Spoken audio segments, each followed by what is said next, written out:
ಒಬ್ಬ ವ್ಯಕ್ತಿ ಎಕ್ಸ್ ಅಂತನ್ನುವಂತವನು ಆ ಬಾಡಿ ಬಿಟ್ಟು ಆ ಆತ್ಮ ಮತ್ತೊಂದು ಬಾಡಿಯಲ್ಲಿ ಬರೋಕೆ ಅದಕ್ಕೆ ಪುನರ್ಜನ್ಮ ಅಂತ ಹೇಳ್ತಾರೆ. ಪುನರ್ಜನ್ಮದ ಬಗ್ಗೆ ವೇದದಷ್ಟು ಸ್ಪಷ್ಟವಾಗಿ ಮಾತಾಡಿದ್ದು ಇಲ್ಲ. ವೇದ ಹೇಳ್ತದೆ ಆತ್ಮ ಅನಾದಿ ಅಂತ, ಆತ್ಮ ಅನಂತ ಅಂತ. ಆತ್ಮವನ್ನು ಯಾವ ಶಸ್ತ್ರಗಳು ಕತ್ತರಿಸಲಾರವು, ಬೆಂಕಿ ಅದನ್ನು ಸುಡಲಾರದು. ಈ ಪುನರ್ಜನ್ಮಕ್ಕೂ ಮತ್ತು ಕರ್ಮಕ್ಕೂ ಸಂಬಂಧ ಇದೆ. ಕರ್ಮ ಮತ್ತು ಪುನರ್ಜನ್ಮ ಇವೆರಡು ಒಟ್ಟೊಟ್ಟಿಗೆ ಹೋಗ್ತವೆ. ನೀವು ಪುನರ್ಜನ್ಮವನ್ನು ಸಪೋರ್ಟ್ ಮಾಡುವಂತಹ ಬೇಕಾದಷ್ಟು ಮಂತ್ರಗಳನ್ನು ನೀವು ವೇದದಲ್ಲಿ ನೋಡ್ತೀರಿ. ವೇದದಲ್ಲಿ ನರಕದ ಕಲ್ಪನೆ ಇಲ್ಲ, ಕೇವಲ ಸ್ವರ್ಗವೇ. ನಮ್ಮ digital partners Shakti silk route, unity building, JC ರಸ್ತೆ, ಬೆಂಗಳೂರು. ಮನೆಯಲ್ಲಿ ಕುಳಿತು ಬ್ರಾಹ್ಮಣ ವಧುವರ ಮಿಶ್ರಣಿ ಮಾಡಲು ಒಂದು ಸುವರ್ಣಾವಕಾಶ. ಸಂಪರ್ಕಿಸಿ ಅನುರಾಗ ಮ್ಯಾಟ್ರಿಮೋನಿ. ಜಗತ್ತನ್ನು ನೋಡೋಣ ಬನ್ನಿ, ನಮ್ಮೊಂದಿಗೆ ನಡೆಸಿ ಧಾರ್ಮಿಕ ಯಾತ್ರೆ. ನಮಸ್ಕಾರ. ವೇದ ವಿಸ್ಮಯ ಕಾರ್ಯಕ್ರಮಕ್ಕೆ ತಮ್ಮೆಲ್ಲರಿಗೂ ಸ್ವಾಗತ. ಇದು ಹೊಸದಿಗಂತ ಡಿಜಿಟಲ್ ಚಾನೆಲ್ ಅಲ್ಲಿ ನೀವೆಲ್ಲರೂ ನೋಡ್ತಾ ಇದ್ದೀರಾ. ನಿಮ್ಮೆಲ್ಲರ ಪ್ರೋತ್ಸಾಹ ತುಂಬಾ ಚೆನ್ನಾಗಿ ಇದೆ. ಸಾಕಷ್ಟು ಪ್ರಶ್ನೆಗಳನ್ನ ನೀವು ಕೇಳ್ತಾನೆ ಇದ್ದೀರಾ. ಡಾಕ್ಟರ್ ರಾವಿ ಜಾಗೀರ್ದಾರ್ ಅವರು ಇದಕ್ಕೆಲ್ಲ ಉತ್ತರನೂ ಕೊಡ್ತಾ ಇದ್ದಾರೆ. ಸರ್, ಈ ಕಾರ್ಯಕ್ರಮಕ್ಕೆ ತಮಗೆ ಮತ್ತೊಮ್ಮೆ ಸ್ವಾಗತ. ಈಗ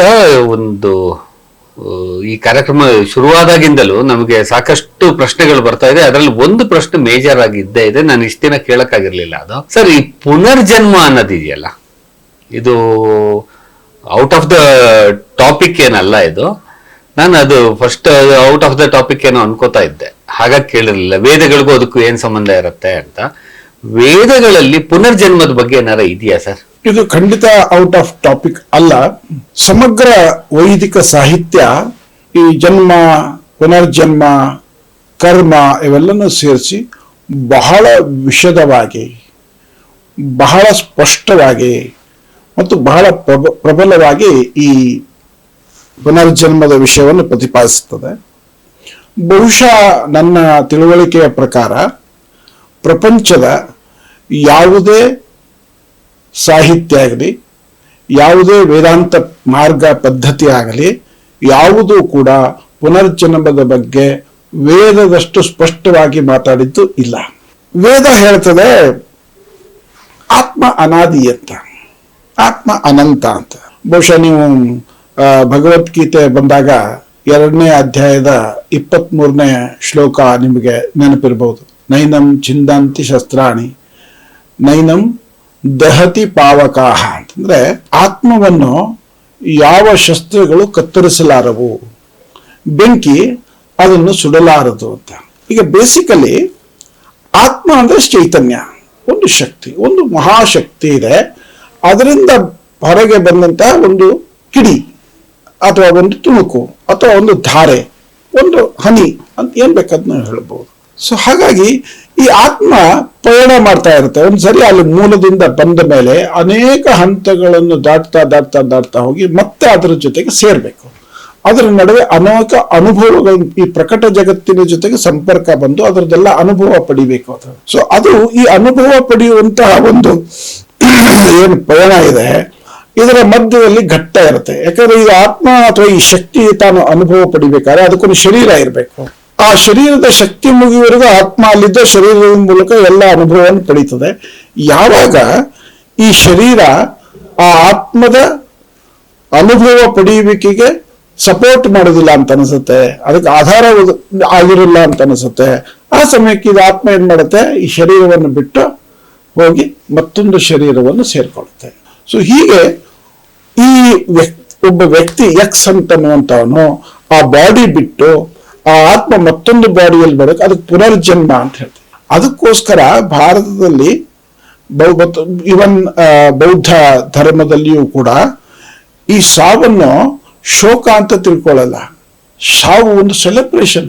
ಈಗ ನೀವು ತೀರ್ಕೊಂಡಾಗ, ಒಬ್ಬ ವ್ಯಕ್ತಿ ತೀರ್ಕೊಂಡಾಗ ಏನೋ ಬೇರೆ ಎಲ್ಲ ಬೇಕಾದಷ್ಟು ಮಂತ್ರ ಹೇಳ್ತಾರಲ್ಲ, ಏನ ಮಂತ್ರಗಳೆಲ್ಲ, ಆ ಮಂತ್ರಗಳೆಲ್ಲ ಹೇಳುದು ಅದನ್ನೇ, ನೀನು ಮತ್ತೆ ಮುಂದಿನ ಅನುಭವಕ್ಕೆ ಸಿದ್ಧನಾಗು, ನಿನಗೆ ಆ ಮೂಲ ಶಕ್ತಿ ಏನಿದೆ ಈ ಆತ್ಮಕ್ಕೆ ಮತ್ತೆ ಇದು ಪಂಚಭೂತದಲ್ಲಿ ಲೀನ ಆಗೋಯ್ತು. ಈ ಶರೀರ ಪಂಚಭೂತದಲ್ಲಿ ಲೀನ ಆಯ್ತು. ಮಣ್ಣಿಗೆ ಒಂದಿಷ್ಟು ಭಾಗ ಸೇರ್ತು, ಬೆಂಕಿಗೆ ಒಂದಿಷ್ಟು ಭಾಗ ಸೇರ್ತು, ಆಕಾಶಕ್ಕೆ ಅದೆಲ್ಲ ಅಲ್ಲಿ ಹೋಗ್ಬಿಡ್ತು, ಅದು ವಿಸರ್ಜನೆ ಆಯ್ತು. ಅದನ್ನೇ ವಿಸರ್ಜನೆ ಅಂತ ಹೇಳಿ. ಅದರೊಳಗಿರುವಂತಹ ಚೇತನ ಅಥವಾ ಚೈತನ್ಯ ಮುಂದೆ ಹೋಗಿ ಇನ್ನೊಂದು ಶರೀರ ತಗೋ ಪ್ರಯಾಣ ನಿಂದು ಸುಲಭವಾಗಲಿ ಅಂತ ಹ್ಯಾಪಿ ಜರ್ನಿ ಅಂತ ಹೇಳ್ತೀವಲ್ಲ ನೀವು. This is a sort of saying happy journey ಆತ್ಮಕ್ಕೆ. ಹಾಗಾಗಿ ಆತ್ಮ ಅನಾದಿ ನಿತ್ಯ ಅಂತ ಹೇಳುತ್ತೆ. ಜೊತೆಗೆ ಈ ಪುನರ್ಜನ್ಮಕ್ಕೂ ಮತ್ತು ಕರ್ಮಕ್ಕೂ ಸಂಬಂಧ ಇದೆ. ಕರ್ಮ ಮತ್ತು ಪುನರ್ಜನ್ಮ ಇವೆರಡು ಒಟ್ಟೊಟ್ಟಿಗೆ ಹೋಗ್ತವೆ. ನಿನ್ನ ಕರ್ಮದ ಪ್ರಕಾರ ನಿನ್ನ ಮುಂದಿನ ಜನ್ಮ ಆಗ್ತದೆ ಅಂತ. ಅಂದ್ರೆ ಈ ಆತ್ಮ ಇಲ್ಲಿ ಅನುಭವ ಪಡೆಯುತ್ತೆ ಅಂತ ಹೇಳ್ತೀವಲ್ಲ, ಆ ಅನುಭವ ಪಡೆಯುವಂಥದ್ರ ಮೇಲೆ ನೀನು ಮುಂದೆ ಆತ್ಮ ಹೇಗೆ ಡೆವಲಪ್ ಆಗುತ್ತೆ ಅನ್ನೋದು ನಿರ್ಧಾರ ಆಗುತ್ತೆ. ಅದನ್ನ ನಾವು ಕರ್ಮ ಅಂತ ಹೇಳ್ತೀವಿ. ಈ ಕರ್ಮವನ್ನು ನಮ್ಮ ಶಾಸ್ತ್ರ ಈಗ ಈ ಜನ್ಮದಲ್ಲಿ ನನ್ನ ಈ ದೇಹ ಏನೇನು ಕೆಲಸಗಳು ಮಾಡಿದೆ, ಒಳ್ಳೆ ಕೆಲಸನ ಕೆಟ್ಟ ಕೆಲಸನ, ಅದ್ರ ಮೇಲೆ ನನ್ನ ಮುಂದಿನ ಜನ್ಮದ ಇದು ಡಿಪೆಂಡ್ ಆಗಿರುತ್ತೆ. ಅದಕ್ಕೋಸ್ಕರನೇ ಶಾಸ್ತ್ರಗಳೇನು ಹೇಳಿದಾವೆ, ಈ ಕರ್ಮದಲ್ಲಿ 3 ಬಗೆ ಇದಾವೆ. ಅಂದ್ರೆ ಒಂದು ಕ್ರಿಯಾಮಾಣ ಅಂತ, ಮತ್ತೊಂದು ಸಂಚಿತ ಅಂತ, ಮತ್ತೊಂದು ಪ್ರಾರಬ್ಧ ಅಂತ. ಕ್ರಿಯಾಮಾಣ ಅಂತ ಹೇಳಿದ್ರೆ ನೀವು ಈಗ ಕೇಳಿದ್ರಲ್ಲ ಏನ್ ಮಾಡ್ತಿದ್ದೀನಿ ಅದು ಅಂತ. ಸಂಚಿತ ಅಂತ ಅನೇಕ ಜನ್ಮದ್ದು, ನನಗೆ ಗೊತ್ತಿಲ್ಲ ಈ ಆತ್ಮ ಎಷ್ಟು ಜನ್ಮ ಪಡ್ಕೊಂಡು ಮುಂದೆ ನನ್ನ ಶರೀರದಲ್ಲಿ ಈಗಿರುವ ಆತ್ಮ ಇದಕ್ಕೆ ಎಷ್ಟು ಜನ್ಮಗಳಾಗಿದೆ ನನಗೆ ಗೊತ್ತಿಲ್ಲ. Because I lost that connection. ಈಗಾಗಂದ್ರೆ ಈಗ ನೀವಿದ್ದೀರಿ, ನಿಮಗೆ ನಿಮ್ಮ ಹಿಂದೆ ನಿಮ್ಮ ತಂದೆ ಅವ್ರ ತಂದೆ ಈಗ ಒಂದು 6, 7, 8 ಕನೆಕ್ಷನ್ ನೀವು ಹೇಳ್ಬೋದು. 9ನೇ ಯಾರಿದ್ರೆ ನಿಮಗೆ ಗೊತ್ತಿದೆಯಾ? ಫಿಸಿಕಲ್ ಆಗಿ ಬಂದೋದ್ರೆ ನಮಗೆ ಗೊತ್ತಿಲ್ಲ. ಇನ್ನು ಸಟಲ್ ಲೆವೆಲ್ ಅಲ್ಲಿ ಸೂಕ್ಷ್ಮ ಲೆವೆಲ್ ಅಲ್ಲಿ ಇರುವಂತದ್ದು ನಮ್ಗೇನು ಗೊತ್ತಾಗ್ತದೆ? We are last that connection. ಹಾಗೆ ಈ ಸಂಚಿತ ಕರ್ಮ ಅಂತ ಇರ್ತದೆ. ಪ್ರಾರಬ್ಧ ಅಂತ ಇದ್ರ ರಿಸಲ್ಟ್ ಏನ್ ನಡೀತದೆ ಅಂತ, ಮುಂದೆ ಏನ್ ನಡೀತದೆ ಇದ್ರದ್ದು ಅಂತ. ಹಾಗಾಗಿ ಈ ಶರೀರದಲ್ಲಿ ಮೂಲಕ ಬಂದಂತಹ ಆತ್ಮ ಅನೇಕ ಅನುಭವಗಳನ್ನು ಪಡಿಬೇಕು. ಈ ಅನುಭವ ಪಡೆಯುವ ಹಾದಿಯಲ್ಲಿ ನಾವು ನಮ್ಮ ಶರೀರ, ಪ್ರಾಣ, ಮನಸ್ಸು, ಭಾವನೆ ಇವುಗಳನ್ನೆಲ್ಲ ಎಷ್ಟು ಮಟ್ಟಿಗೆ ಶುದ್ಧವಾಗಿಟ್ಕೋತೀವಿ ಅದರ ಮೇಲೆ ನಮ್ಮ ಬೆಳವಣಿಗೆ ಆಗ್ತದೆ ಅಂತ. ಸೊ ವೇದದಲ್ಲಿ ನರಕದ ಕಲ್ಪನೆ ಇಲ್ಲ, ಕೇವಲ ಸ್ವರ್ಗವೇ. ನರಕ ಅಂತ ಅಕಸ್ಮಾತ್ ಕೆಲವು ಕಡೆಗೆ ಬಂದರೂ ಕೂಡ ನರಕ ಅನ್ನೋ ಶಬ್ದ ಇಲ್ಲ. ಬಟ್ ಅಲ್ಲಿ ಅದು ನರಕ ಅನ್ನೋ ಕಲ್ಪನೆ ಏನಂತ ಹೇಳಿದ್ರೆ, ಬಹುಶಃ ನೀವು ಈ ಒಂದು ಕನ್ನಡ ಸಿನಿಮಾದ ಹಾಡು ಕೇಳಬೇಕು, ಇಲ್ಲೇ ಸ್ವರ್ಗ ಇಲ್ಲೇ ನರಕ ಅಂತ ಹೇಳಿಬಿಟ್ಟು. This is the belief of the Veda. This is the belief of strong belief of the Veda. ಇಲ್ಲೇ ಸ್ವರ್ಗ ಇಲ್ಲೇ ನರಕ. ಸೊ ನೀನು ಇಲ್ಲಿ ಕೆಟ್ಟ ಕರ್ಮವನ್ನು ಮಾಡಿದ್ರೆ ಇಲ್ಲಿ ಅನುಭವಿಸ್ಬೇಕು, ಒಳ್ಳೆಯ ಕೆಲಸವನ್ನು ಮಾಡಿದ್ಯಾ ಇಲ್ಲಿ ಅನುಭವಿಸ್ಬೇಕು.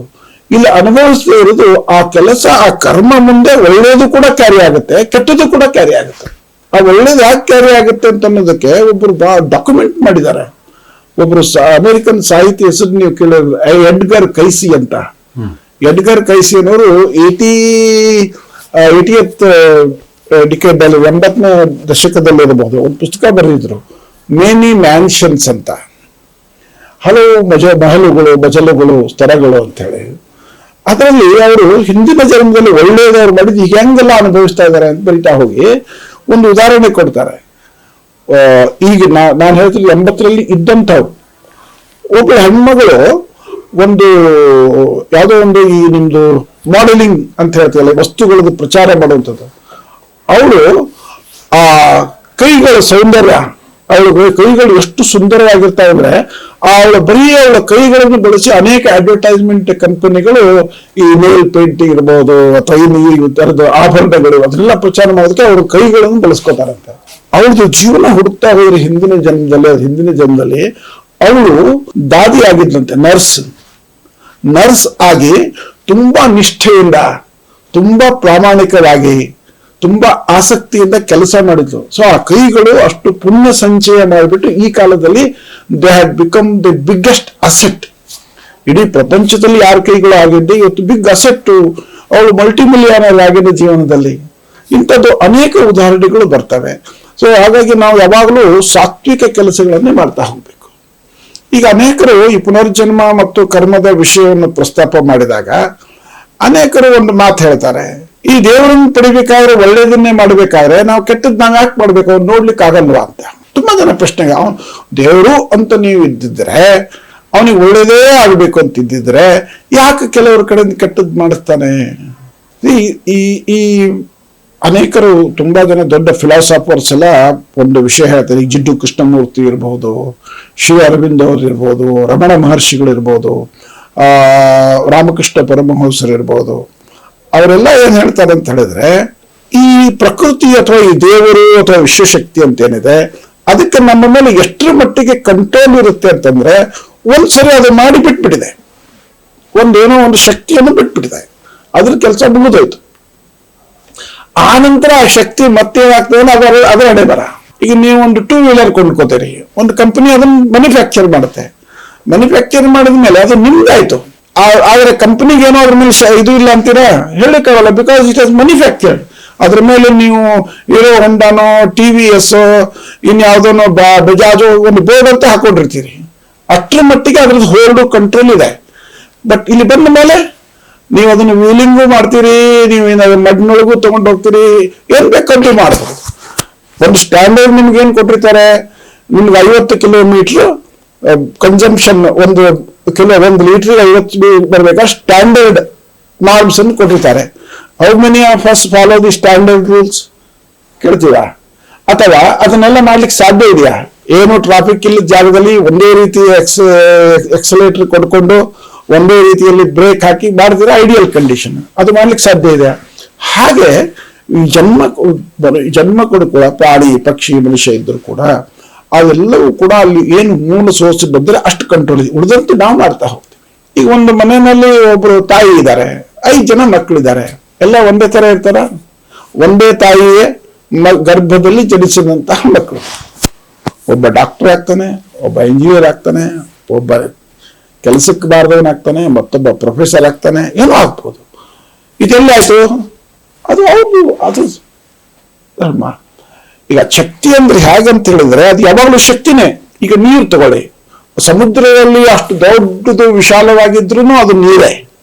ಅದಕ್ಕೆ ನಾವು ಏನೋ ಹೆಸರು ಕೊಡ್ಬೋದು, ಇದು ನದಿ, ಇದು ಸಮುದ್ರ, ಇದು ಕೆರೆ, ಇದು ಬಾವಿ ಅಂತ ಹೆಸರು ಕೊಡ್ಬೋದು ನಾವು. ಆದ್ರೆ ಏನಿಲ್ಲ, ಇದು ನೀರೇ. ಒಂದು ಹನಿ ಇದುದು ನೀರೇ, ಸಮುದ್ರ ಇರುವುದು ನೀರೇ.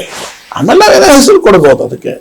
ಅದೇ ರೀತಿಯಲ್ಲಿ ಈ ಶಕ್ತಿಯನ್ನು ಬಂದಿದೆ. ಆತ್ಮ ಅನ್ನೋದು ಶಕ್ತಿ, ಅದು ಒಂದು ಮೂಲ ಸಾಮಗ್ರಿ. ಅದು ಆ ಮೂಲ ಸಾಮಗ್ರಿಗೆ XYZ ABC ಅಂತ ಹೆಸರುಗಳನ್ನು ಕೊಡ್ತಾ ಹೋಗ್ತೀವಿ, ನಾನಾ ರೀತಿಯ ಹೆಸರುಗಳನ್ನು ಕೊಡ್ತಾ ಹೋಗ್ತೀವಿ. ಅದು ಮುಂದೆ ಈ ಕರ್ಮದಕ್ಕೆ ಅನುಸಾರವಾಗಿ ಪುನರ್ಜನ್ಮವನ್ನು ಕಡಿತಾ ಹೋಗುತ್ತೆ.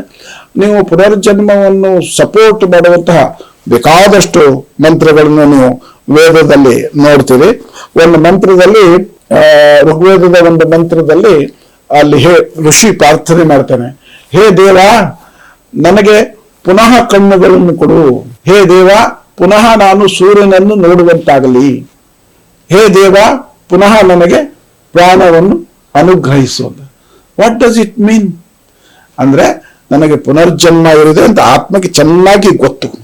ಆದ್ದರಿಂದ ಋಷಿ ಪ್ರಾರ್ಥನೆ ಮಾಡ್ತಾನೆ, ಪುನರ್ಜನ್ಮ ಬಂದಾಗ ಒಳ್ಳೆಯ ದೃಷ್ಟಿ ಕೊಡು, ಒಳ್ಳೆಯ ಶಕ್ತಿ ಕೊಡು, ಒಳ್ಳೆಯ ವೀರ್ಯ ಕೊಡು, ಒಳ್ಳೆಯ ಧೈರ್ಯ ಕೊಡು ಅಂತ ಪ್ರಾರ್ಥನೆ ಮಾಡ್ತಾರೆ. ಅದು ಒಂದು ಭಾಗ.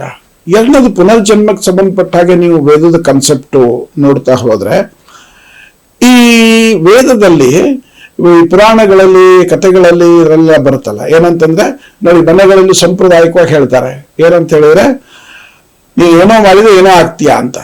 ನೀನ್ ಹಲ್ಲಿ ಆಗಿ ಹುಡ್ತೀಯಾ, ನೀನ್ ಜಿರಳೆ ಆಗಿ ಹುಡ್ತೀಯಾ, ನಾಯಿ ಆಗಿ ಹುಡ್ತೀಯಾ ಅಂತ.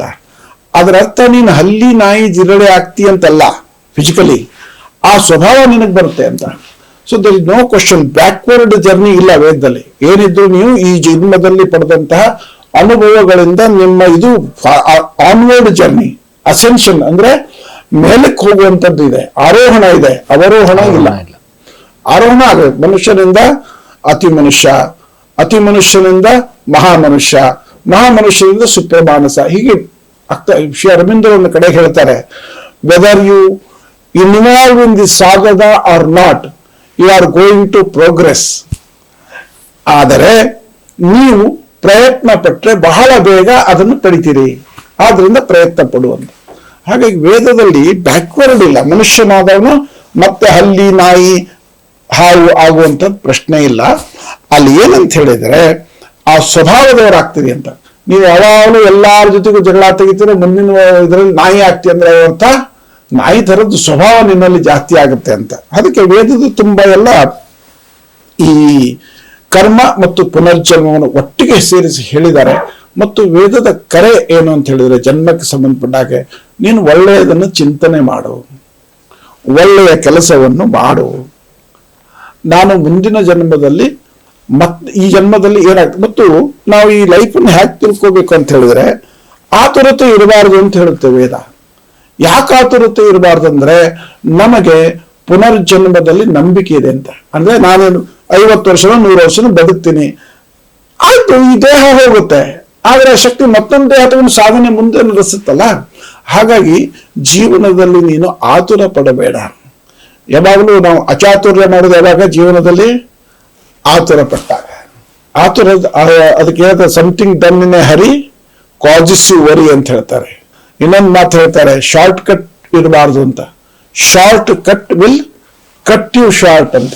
ಶಾರ್ಟ್ ಕಟ್ ಹುಡುಕ್ತಿರ್ತೀವಿ, ಯಾವಾಗಲೂ ಮನುಷ್ಯ ಶಾರ್ಟ್ ಕಟ್ ಹುಡುಕ್ತಾ ಇರ್ತಾನೆ. ಸೊ ಶಾರ್ಟ್ ಕಟ್ ಅಲ್ಲ, ದಾರಿ ನೇರವಾಗಿರ್ಬೇಕು, ಸ್ಪಷ್ಟವಾಗಿರ್ಬೇಕು. ಮತ್ತು ಇದೆಷ್ಟು 100 ವರ್ಷ ಇರ್ತೀವಿ, ಆ ಅನುಭವದಿಂದ ಮತ್ತೆ ಮುಂದೆ ಹೋಗ್ತೀವಿ. ಹಾಗಾಗಿ ನಾವು ನಿಶ್ಚಿಂತರಾಗಿ ಇರೋದಕ್ಕೆ ಪುನರ್ಜನ್ಮದ ಥಿಯರಿ ನಮಗೆ ಕಲಿಸುವುದೇನಂತ ಹೇಳಿದ್ರೆ, ಇದೊಂದು ಬರೀ ನಾಲೆಡ್ಜ್ ಪಾರ್ಟ್ ಅಷ್ಟೇ ಅಲ್ಲ, ನಾವು ಕಲಿಯುವಂಥದ್ದು ಏನಿದೆ ಈ ಪುನರ್ಜನ್ಮದ ವಿಷಯಕ್ಕೆ ಸಂಬಂಧಪಟ್ಟಾಗೆ ನಾವು ನಿರಾತಂಕವಾಗಿರಬೇಕು. ನಾವು ಮುಂದೆ ಹೋಗುದು ಗ್ಯಾರಂಟಿ.